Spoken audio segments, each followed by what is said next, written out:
If you're constantly saying to yourself, I should be more productive, I should be more grateful, I should be thinner, I'd like to quietly invite you to stop.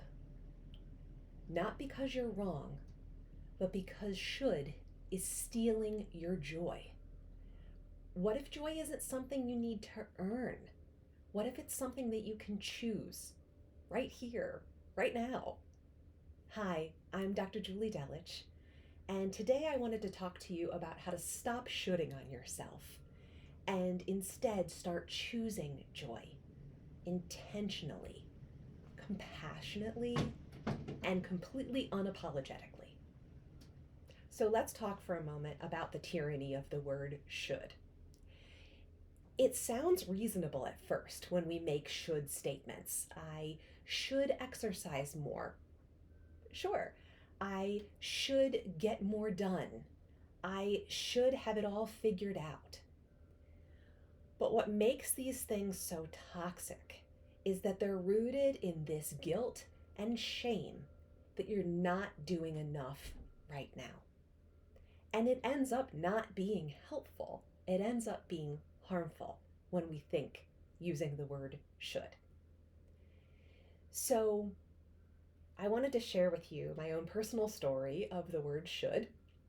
It started when I was an undergraduate student and we were offered to get some extra credit if we did some practice therapy sessions with graduate students who were training to be therapists. Well, as a recovering perfectionist at the time, I thought, awesome, extra credit gets me that A with some room to spare. So sure, I don't feel like I need therapy, but I'll go and see what happens and help a graduate student by showing up. I'm laughing at the memory of my naive self back then. Anyway, I go in for this practice therapy session. Session one goes great, in my opinion. I shared a bunch of stuff. I tried to give her some material to work with. And so, wonderful. I show up for session two. And she mentions to me that, and we got some balloons on session two there. So, the practicing therapist mentions to me that I had said the word should very often in our session. And I thought that can't be true. I maybe said it once or twice. And she pulled out a legal pad notebook with 3 pages of the should statements that I had said and started reading them off to me. And it was horrifying. I again tried to deny it, but there was video evidence. She had videotaped our session so she could transcribe and learn. And I was absolutely floored that I had said should so many times. I should be thinner. I should be an A student. I should be a better daughter. I should be a better sister. I should be the best girlfriend. It was awful how much I shoulded on myself. The other story that I have about shoulding also comes from school. It was when I was in my master's program working on becoming a therapist myself and studying clinical psychology. And one of the professors there said the phrase that I said earlier, stop shoulding on yourself. And it just stuck with me. One, it's really funny. But two, it just really hit deep in my soul that this is a problem, not just for me, but for so many of us that are out there striving to be better and thinking we're helping ourselves with all of these should statements. So let me give you an alternative. Instead of thinking about what you should be doing, think instead about what you value. So let's do an exercise right now.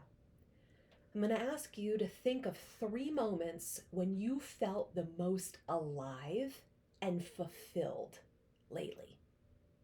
So 3 times lately when you felt really full of life, full of meaning and purpose. And they don't have to be a big deal, just 3 things, 3 times. And then let's see if we can find a connection between those 3 things. So while you're thinking about your own, I will share mine from the last week. So one would be my husband and I took a walking history tour of our local small town, and it was outside and the sun was shining and we were together And we were learning things I'd never heard before about a place I've lived for a while. So that's one. Two would be we spent some time with some family at a local cafe, and it was a small business, and I had some of the best pumpkin chai I have ever tasted, and everything was wonderful, and the company was great, and we spent 2 hours sitting there relaxing, telling stories, and enjoying each other's company. And then the last one was when I went to go buy some pumpkins from a local farm. It's just a small farm that's near where I live. I happen to have the luxury of living near a bunch of farms, which is precious to me. And when I went to go buy the pumpkins, a little kitten came out and greeted me and followed me around and watched me select my pumpkins. So I made a new friend. And it was just a lovely experience.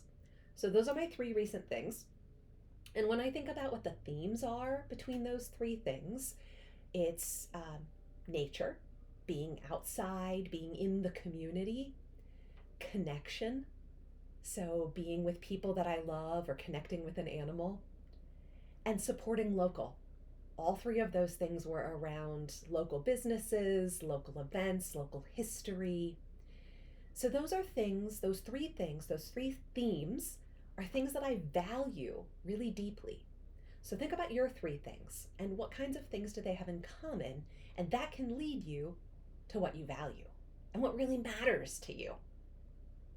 I'd love if you drop those values in the comment section below. I'd love to hear what are the things that you value, whether it's similar to mine, or maybe it's freedom or peace or creativity. Whatever it is, I'd love to know. So please feel free to drop it down in the chat and share with all of us what values you came up with as a theme. So next, I want to walk you through an exercise.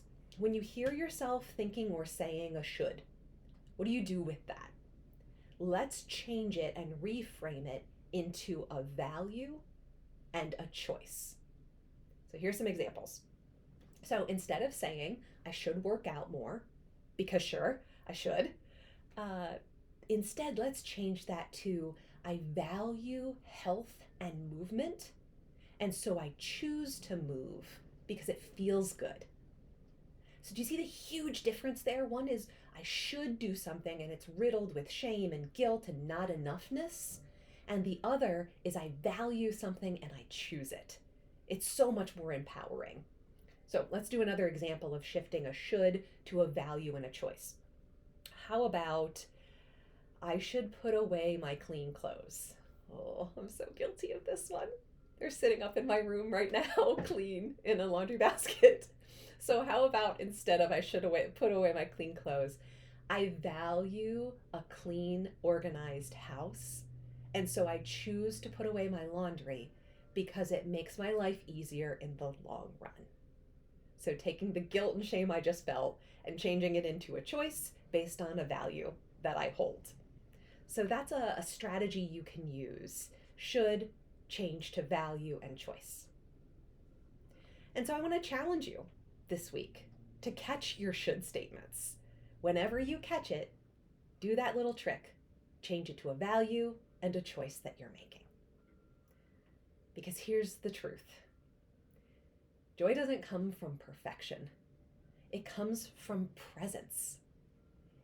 You don't have to earn it or achieve it or do something to deserve it.